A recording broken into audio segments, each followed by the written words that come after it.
केजरीवाल जी भ्रष्टाचार पे बोलते हैं, सुना है आपने कभी? पूरा आंदोलन था भ्रष्टाचार के खिलाफ। अन्ना हजारे कहाँ गए, अब तो कोई पूछ भी नहीं रहा है उनको। ऐसी सोशल मीडिया को यूज करके भ्रष्टाचार पर सरकार बना ली। आप काम करते हैं और उसका क्रेडिट दूसरा लेने लगता है। तो निश्चित रूप से पार्टी अब जो कम्युनिकेशन है उसको भी बेहतर करेगी। राइट टाइम आ जाएगा तो वो 2-4 घंटा भी नहीं लगेगा। आप देखिएगा सडनली मंत्रिमंडल का विस्तार हो गया। मेरे ख्याल से जल्दी ही हो जाएगा।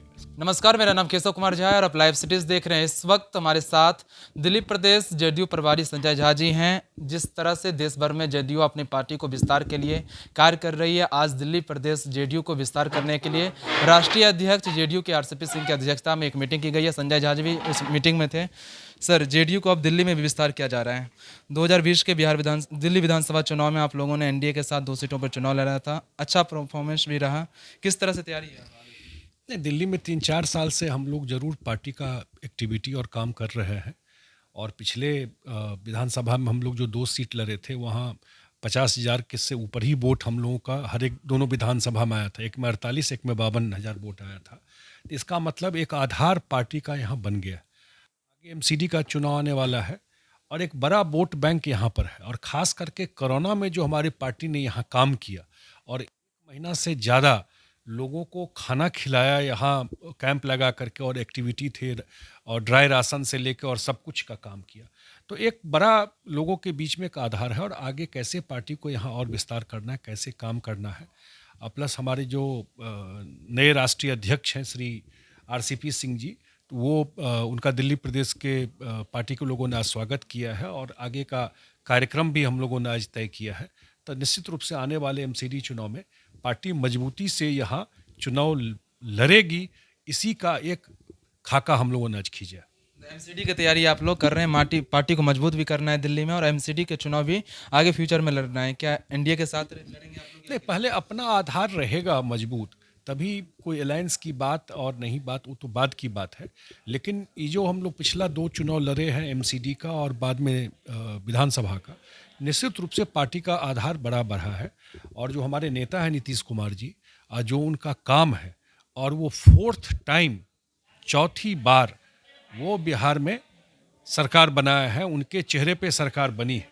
और कोरोना के टाइम में भी खास करके जो बिहार के लोग बाहर थे, उनके अकाउंट में 1-1 हज़ार रुपया जाना, 21 लाख लोगों के अकाउंट में गया।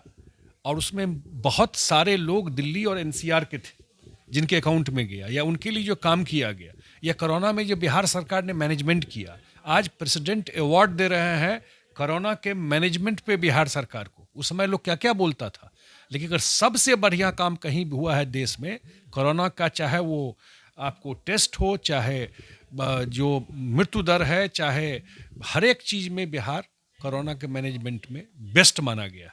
इतना वो इसलिए कि हमारे नेता ने फ्रंट से लीड किया सारे सिचुएशन को। तो निश्चित रूप से एक अपील हमारे नेता का दिल्ली में है, और दिल्ली में एक बड़ा आधार बिहार और पूर्वांचल के लोगों का है। तो निश्चित रूप से उनके बीच में हम लोग काम कर रहे हैं। और मुझे डेफिनेटली लगता है कि अब टाइम आ गया है कि अगले चुनाव में हम लोग यहाँ कुछ बेहतर प्रदर्शन करके दिखाएंगे। आप लोग लगातार कह रहे हैं कि नीतीश कुमार ने काम बहुत किया है, लेकिन लोगों तक उस काम को पहुंचाया नहीं गया है, प्रचार प्रसार नहीं किया गया है। अब सोशल मीडिया के जरिए और ग्राउंड रियलिटी के तहत प्रचार प्रसार किया जाएगा नीतीश कुमार के कामों को। जिस तरह से दिल्ली में मुख्यमंत्री अरविंद केजरीवाल काम कम करते हैं, प्रचार ज़्यादा करते हैं, दिल्ली में भी आप लोग बिल्कुल आप सही बोल रहे हैं कि काम, क्योंकि ये सोशल मीडिया तो केजरीवाल जी ही लाए। अब कहाँ गया भ्रष्टाचार का मुद्दा? अब केजरीवाल जी भ्रष्टाचार पे बोलते हैं, सुना है आपने कभी? पूरा आंदोलन था भ्रष्टाचार के खिलाफ। अन्ना हजारे कहाँ गए, अब तो कोई पूछ भी नहीं रहा है उनको। ऐसी सोशल मीडिया को यूज करके भ्रष्टाचार पर सरकार बना ली। अब कौन कौन लोग जा रहा है राज्यसभा में, कैसे जा रहा है राज्यसभा में आम आदमी पार्टी में, किसी से छुपा हुआ है। लेकिन ये निश्चित रूप से नीतीश कुमार जी सब के जो पॉलिटिक्स करते रहे हैं, वो लोग काम में विश्वास करते थे। उन लोगों को हमेशा लगता था या लगता है कि काम करेंगे तो मैसेज अपने आप चला जाता है। लेकिन हम लोगों को लगता है, या हम लोग भी बताते हैं उनको, कि समय बदल गया है। आप काम करते हैं, उसका क्रेडिट दूसरा लेने लगता है। तो निश्चित रूप से पार्टी अब जो कम्युनिकेशन है उसको भी बेहतर करेगी। आपकी अगुवाई में दरभंगा एयरपोर्ट से हवाई सेवा शुरू हो पाई, अब इंटरनेशनल एयरपोर्ट बनाने की मांग है। इस प्रक्रिया में कितना काम हो गया? नहीं, मेरा दो चीज़ है इसमें कि एक तो दरभंगा एयरपोर्ट पे, और अभी मुख्यमंत्री जी ने बात किया था यहाँ जो मंत्री हैं उनसे, और चिट्ठी भी लिखा था, तो और एयरलाइन वहाँ पर पहले शुरू हो। इंटरनेशनल एयरपोर्ट पटना भी है, 20 साल से है, लेकिन कहाँ शुरू है? तो वो बने। मैं बिल्कुल समर्थक हूँ कि बहुत सारे लोग गल्फ के रहते हैं और जगह के रहते हैं, वो बने, या कनेक्टिंग फ्लाइट हो जाएगा कहीं से। लेकिन इमीडिएटली जो दरभंगा एयरपोर्ट में ज़रूरत है वो है कि जो अभी प्रेजेंट में जो स्ट्रक्चर बना हुआ है टर्मिनल बिल्डिंग टेम्पररी, उसको बढ़ाना। परमानेंट टर्मिनल बिल्डिंग बनाने में टाइम लगेगा, जब तक ज़मीन और उसमें नया बनना शुरू होगा। उसको बढ़ाना, जो वेटिंग एरिया लोगों का बढ़े, जो फैसिलिटी बढ़ाना, रनवे पर नाइट लैंडिंग फैसिलिटी देना, जो रात में भी प्लेन वहाँ लैंड कर सके, और दूसरे एयरलाइन का भी फ्लाइट वहाँ से शुरू हो। नहीं तो एक एयरलाइन का रहेगा तो उसी का मोनोपोली रहता है, किराया भी ज़्यादा। किराया भी ज़्यादा रहता है। अब पटना से तुलना कीजिएगा तो डबल किराया है दरभंगा का। तो जब इंडिगो आएगा, गो एयर आएगा, एयर इंडिया आएगा, वो तो पॉसिबल है ना। पटना से बड़ा रनवे है दरभंगा का, और जगह के लिए जाएगा तो फिर रेट भी कम होगा। तो वो सबसे इम्पॉर्टेंट है शुरू होना। और साथ साथ जो फैसिलिटी है, पैसेंजर फैसिलिटी, चाहे आपको रनवे पर फैसिलिटी हो, चाहे बाहर में वेटिंग एरिया, क्योंकि अब 2 फ्लाइट एक बार आ गया तो कैसे आप कहाँ पर जाके खड़ा होगा पैसेंजर, या कहीं फ्लाइट को जो पार्किंग वे कहते हैं जिसको, जहाँ जा कर के फ्लाइट खड़ी रहती है, वो 2-3 जगह वो उसका बनना, या उसका बाउंड्री वॉल को ऊंचा करना। तो ये सब जो बेसिक चीज़ है वो जितना जल्दी वो दुरुस्त हो जाए तो मुझे तो डेफिनेटली लगता है कि, और ये दरभंगा की जो बात करते हैं, ये पूरा उत्तर बिहार का इकलौता एयरपोर्ट है। वहाँ मोतिहारी, गोपालगंज से लेके पूर्णिया तक का पैसेंजर लैंड करता है। नेपाल से भी लोग आता है वहाँ पर। तो वो पूरा एरिया का वो एयरपोर्ट हो गया, और इतनी सुविधा हो गई। पटना एयरपोर्ट पर प्रेशर कम हो गया, और सेक्टर खुले, अभी 3 ही 4-5 सेक्टर में जाता है, और जगह पर फ्लाइट जाए। तो ये एक बार होगा, फिर इंटरनेशनल भी हो जाए तो अच्छी बात है।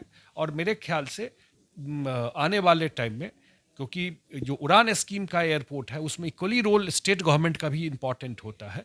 तो जितनी जो नरेंद्र मोदी जी की सरकार केंद्र में, जितना उन्होंने जो कहा जाता है हवाई चप्पल वाले का भी फ्लाइट पे सफ़र कर पाए, और नीतीश कुमार जी उस एयरपोर्ट पे जा कर के देख चुके हैं, मॉनिटर कर रहे हैं।